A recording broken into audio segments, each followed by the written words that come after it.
Hello friends, ಜೀವನ ಒಳಗೆ ಎಲ್ಲರಿಗೂ ಡ್ರೀಮ್ ಇರ್ತೈತ್ರಿ. ಕೆಲವೊಬ್ರು ಡ್ರೀಮ್ ಫುಲ್ಫಿಲ್ ಆಗಕ ದಿನಗಳೇ ತಗೊಂತೈತಿ, ತಿಂಗಳುಗಳೇ ತಗೊಂತೈತಿ, ವರ್ಷಗಳೇ ತಗೊಂತೈತಿ.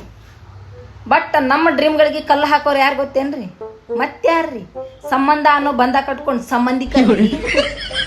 ನಮ್ಮ ಕೆಲಸ ಯಾವಾಗ ಆಗ್ತದೋ ಬಿಡ್ತದೋ ಗೊತ್ತಿಲ್ಲ, ಬಟ್ ಅದು ಕಿರಿ ಕಿರಿ ಕಿರಿ ಇಡೋದ್ರಾಗ ನಂಬರ್ 1. ಅದು ಯಾಕೆ ಮಾಡ್ಬೇಕು, ಇದು ಯಾಕೆ ಮಾಡ್ಬೇಕು, ಅದು ಇನ್ನೂ ಆಗಕತ್ತಿಲ್ಲ, ಅದೇ ಯಾಕೆ ಮಾಡ್ಬೇಕು, ಬೇರೆದೇನಾರ ಮಾಡಬೇಕು, ದುಡ್ಕೊಂಡು ತಿನ್ನೋದು ಅಭ್ಯಾಸ ಇಲ್ಲ ನಿಮ್ಗೆ, ಕುಂತು ಟೈಮ್ ಪಾಸ್ ಮಾಡೋ ಅಭ್ಯಾಸ ಆಗೈತಿ. ನಿಮ್ಗೆ ಹೇಳೋರಿಲ್ಲ ಕೇಳೋರಲ್ಲ. ಅಲ್ಲ ಅಲ್ಲ ಅಲ್ಲ ಎಟ್ಟರ ಹೇಳಿ ಕೇಳಿ ಮುಂದಕ್ಕೆ ತಂದಿರ್ತಾರಂತೀನಿ ಅವ್ರು. ನಮ್ಮ ಫ್ಯಾಮಿಲಿದಷ್ಟು ಕಿರಿಕಿರಲ್ರಿ ಅವನಿಗೆ ಸಂಬಂಧಿಕರದ್ದು ಎಲ್ಲಿಂದ ದೇವ್ರು ಎಲ್ಲಿಂದ ಸೃಷ್ಟಿ ಮಾಡಿದಂತೀನಿವ್ರಿ. ಇನ್ನು ದುಶ್ಮನಿಗೆ ಬಾಜು ಇಟ್ಕೋಬೇಕು, ನೆಮ್ಮದಿ ಇರ್ತೈತಿ. ಈ ಸಂಬಂಧಿಕರಿಗೆ ಮಾತ್ರ ಇಟ್ಕೊಳಕ್ ಹೋಗ್ಬಾರ್ದು ನೋಡ್ರಿ.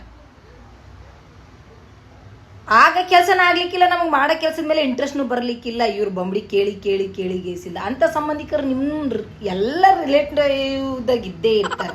ಈ ವಿಡಿಯೋ ಪಟ್ಟಂತರಿಗೆ ಶೇರ್ ಮಾಡಿ, ಅಂಜಾಕ್ ಹೋಗ್ಬೇಡ್ರಿ. ನಾ ಹೇಳ್ತೀನಿ, ಶೇರ್ ಮಾಡ್ರಿ ನೀವು ಅಂತ.